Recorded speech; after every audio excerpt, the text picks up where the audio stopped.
গপু, বাবা নাও তো, গাড়িটা দিয়ে তুমি তোমার বন্ধুদের সাথে একটু খেলো তো, আমি ততক্ষণ একটু কাজ সেরে আসি।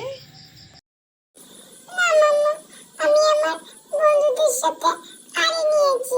ওরা আমার ভিডিও তো দেখে, কিন্তু কেউই আমাকে রাধে রাধে বলে না। আমি ওদের সাথে কোনো কথা বলবো না, বলবোই না।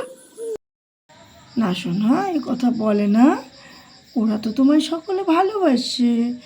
দেখো, ওরা তোমায় কোনো না কোনো দিন বলবে রাধে রাধে, তুমি একদম চিন্তা করো না, তোমাকে ওরা খুব ভালোবাসে, তাই না? আমি জানি তোমাকে ওরা খুব ভালোবাসে শোনা। নাও কথা বলো ওদের সাথে। সত্যি বলছো মাম্মা? ওরা আমায় খুব ভালোবাসে? তাহলে ঠিক আছে বন্ধুরা, তোমাদের সাথে আমি ভাব নিয়ে নিলাম। তোমরা আমাকে অবশ্যই রাধে রাধে বলবে।